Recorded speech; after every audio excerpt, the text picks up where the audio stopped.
Hello, everyone. Welcome to the Umer interview. And it's very honored to have you here, Professor Thompson. Thank you. And you can you briefly introduce yourself to the Chinese audience? Thank you. Yeah. Well, thank you for the invitation and this opportunity.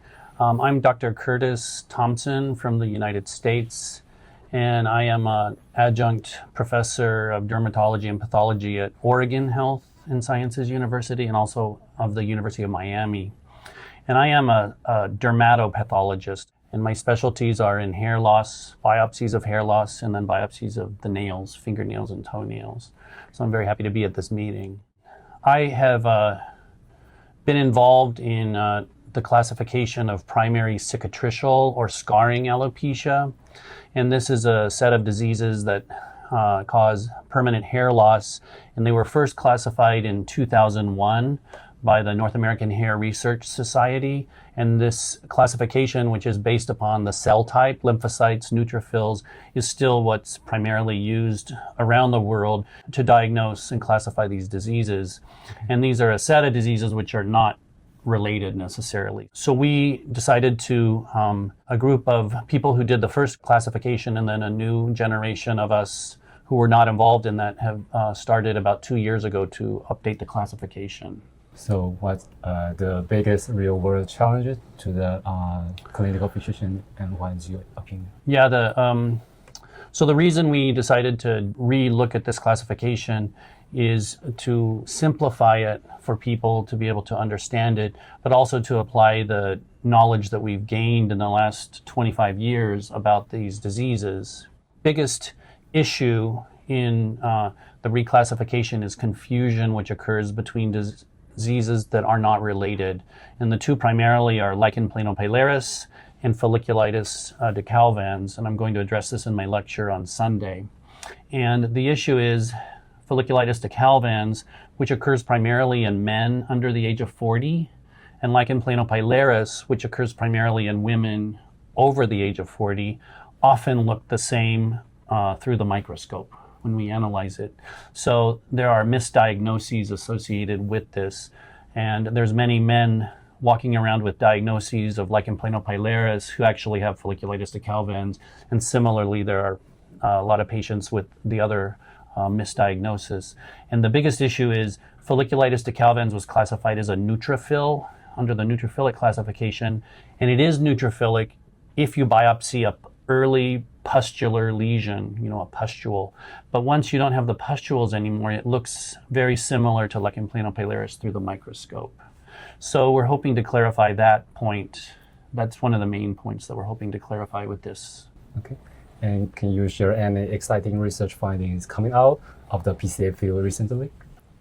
Well, in 1994, we have the first reported case of the frontal fibrosing variant of lichen planopilaris.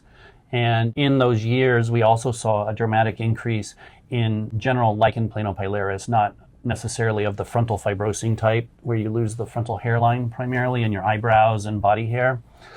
And we've seen an increasing incidence of these diseases across the world. And included in this is centrifugal cicatricial alopecia, CCCA, which occurs in women of African descent. And in 2016, 10 years ago, a group from the United Kingdom implicated daily year-round use of sunscreen as a etiology of this. And this just makes sense because it's a disease that did not exist or was rare and then suddenly increased around the world. So there's been 10 years of work trying to identify the product that is inducing this disease. And the same group implicated showed this also in men, the frontal fibrosing alopecia, which is rare, but it also implicated facial moisturizer daily use in men, and 70% of the facial moisturizer has a sunscreen in it. So numerous studies have been done around the world in the last 10 years, and there is recently, 2 years ago, was a meta-analysis of all the studies put together, and they do implicate daily use of sunscreen as that, and in men, facial moisturizer, and then it did not implicate a lot of other products that people use, even makeup, foundation, shampoos. Nothing else has come out of this. Similarly, a group in the United Kingdom has shown that there's a genetic predisposition to these to frontal fibrosing alopecia, and 40% of the women, the patients who get this disease, have specific HLA subtypes. And there's been some more molecular work showing associated with these genomic DNA loci that is correlating with that observation. So in summary, we know that there's a predisposition to getting frontal fibrosing alopecia, and we know that it's a reaction or caused by daily year-round use of a product. So this is very difficult to understand because maybe for every 10,000 women using the product, one will get this disease. It's still very rare, so it's very difficult to identify an etiology when the majority of people using these products don't get the disease. Okay, thank you very much. And in current clinical practice, and how do we actually match the treatment to the specific condition, especially when it comes to controlling inflammation, or from topical meds to systemic drugs? Is there a clear step-by-step approach or guiding principle we can follow? Well, I'm a pathologist and I don't see patients. I make diagnoses, but I hang around. I'm with the clinical people, and they use the pathology for treatment. So the big question is, when you treat the patient, is there ongoing inflammation? And what has come out is you can often look at the scalp, at the hair, even using trichoscopy, very close analysis, and you won't see the inflammation. But when you do the biopsy, there's still inflammation. So this is of interest of what does it take, to control this.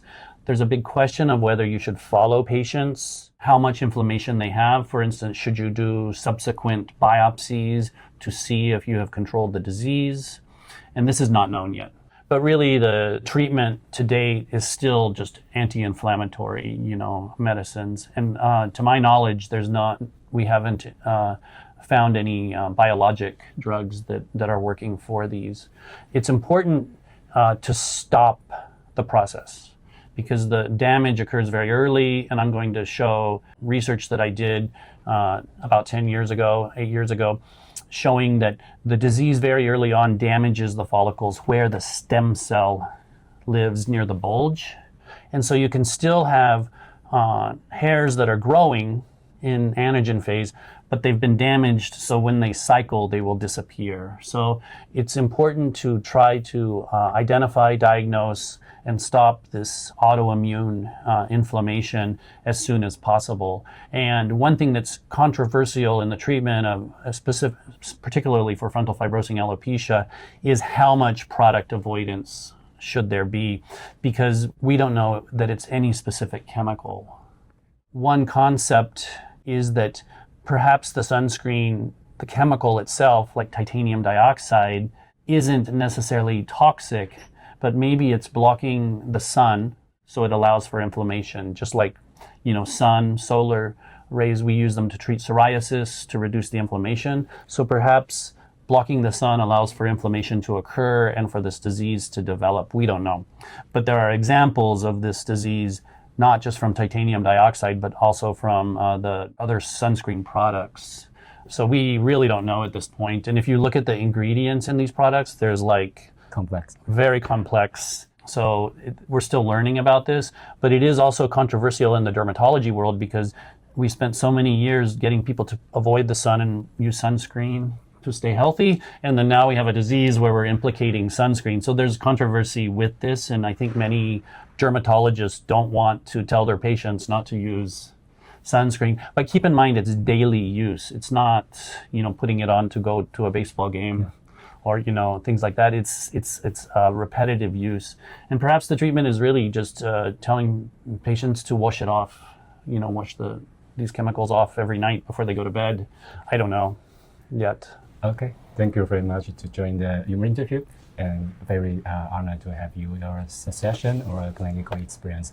So let's continue the Umer interview, and thank you very much. All right, thank you. Thank you.